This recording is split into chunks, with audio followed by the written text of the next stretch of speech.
Hi and welcome to the second season of fingerboardTV.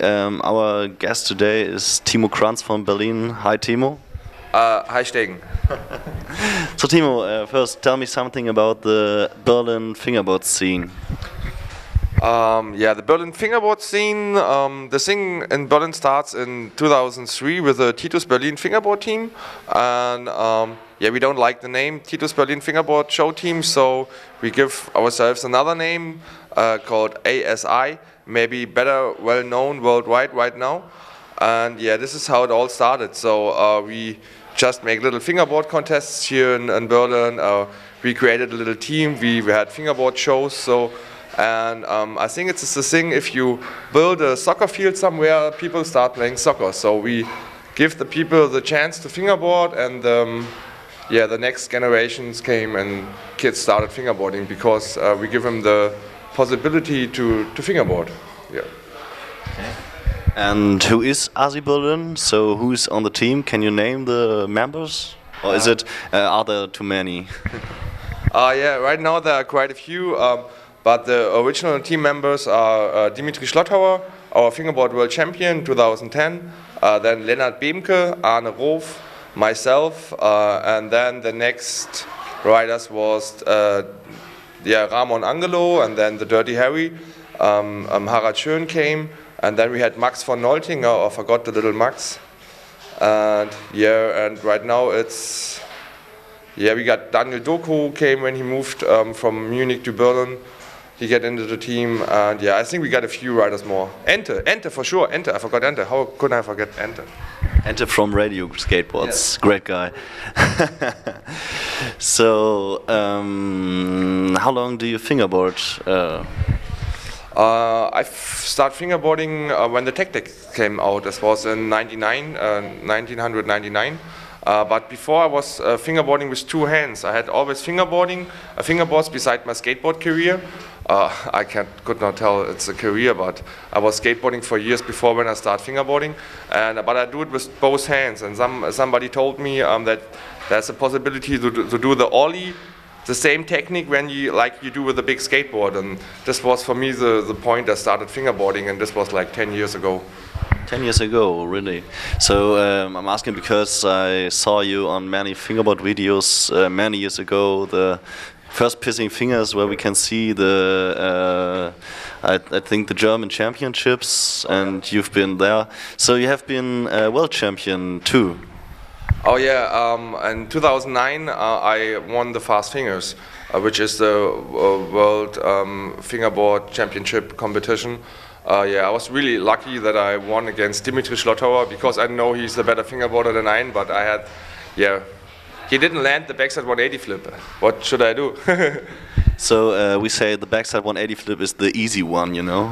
It's for him it's an easy trick, I know, but he had two tries. He bailed the first, he bailed the second, and I became the world champion. And after you became world champion, you got a lot of advertised jobs and jobs on fairs. So you've been to Hong Kong too, I've heard. I got the chance to travel with Chris Heck to Hong Kong because they invited me. They want to have the fingerboard world champion there for radio shows, TV shows, and we had a little workshop with kids, and we were the hosts of a fingerboard event. The first fingerboard event in Hong Kong.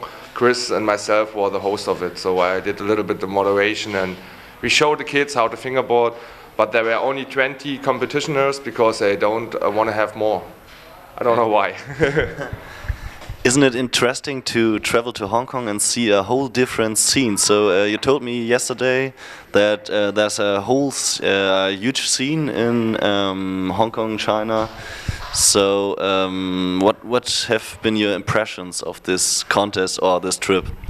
The first impressions were just the culture thing. There's a totally different culture. The people are there really, really busy. We were jet lagged when we came there. The food is totally different.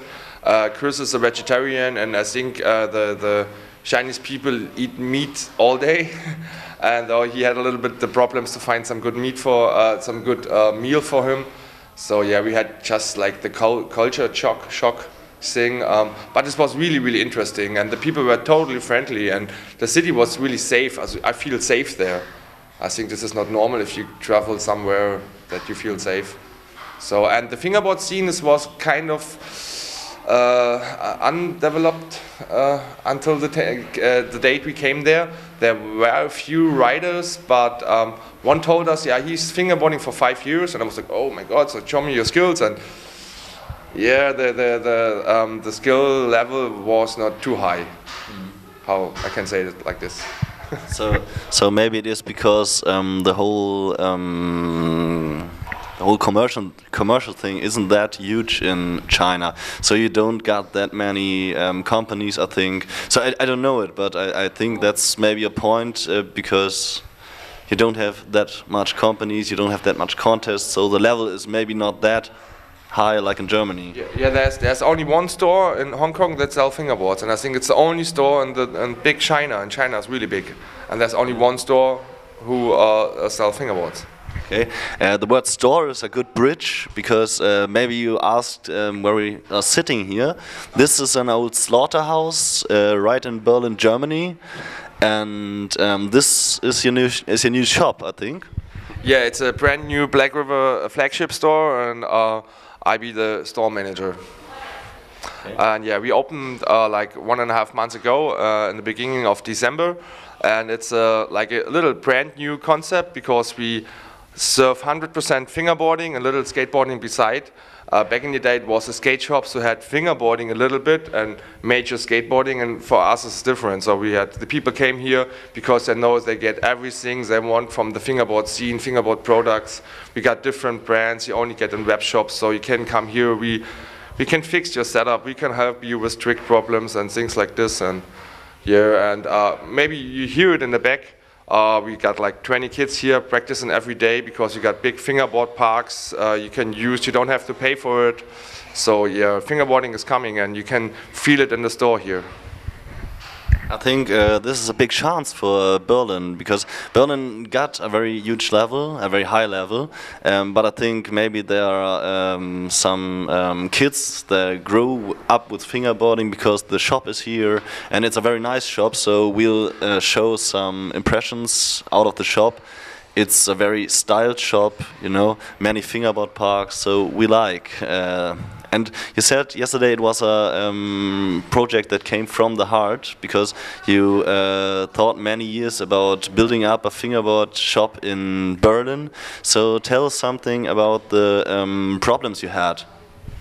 Yeah, the thing is, I had the idea of opening a fingerboard shop in my brain. I don't know how to say it for years, and but I didn't have the chance to do it, or I was not willing to do it because I had a chance to earn money otherwise. And half a year ago, I saw that getting money for the next months was a problem for me. So I came to a point where I had to start something or going back to my old work, or I don't know. So I did the research for property, for buildings here in Berlin, and I came to the point that I discovered that for myself only without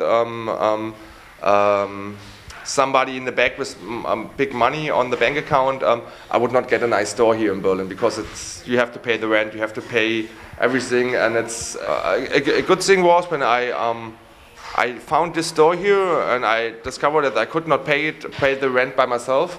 I go to the Black River boys, to Martin Ehrenberger, and tell them about my ideas, and they 100% like it and they support me and to get the store here. And then when it comes to open the store, we decide it's maybe better to open the first Black River flagship store than the Timo Kranz fingerboard shop. And yeah, because Black River is such a well-known brand and it brings the customers in the store because it's well-known worldwide. And I think it was a good idea for myself to open the Black River flagship store instead of the Timo Kranz fingerboard shop because I got more safe in the back. I don't know how to say. And if you want to know the address of the shop, it's Boxhagener Straße 14 in Berlin. Is it Berlin Friedrichshain here still? It's Berlin Friedrichshain, the heart of Berlin, you can tell. Yeah, right near to the Simon Bach Straße. very good pizzas, falafels, and shawarmas. Oh yeah, you can find nice food in this area. Lots of students and alternative people live in this area of Friedrichshain. You got many fingerboard outdoor spots. And yeah, one of the most famous skateboard spots in Berlin are just around the corner, the benches, the Love Park of Berlin. So yeah, and the shop is not already finished. So when it's finished in a few months, maybe we got the chance to go with a big skateboard here also and skate a ramp, but it's like a secret.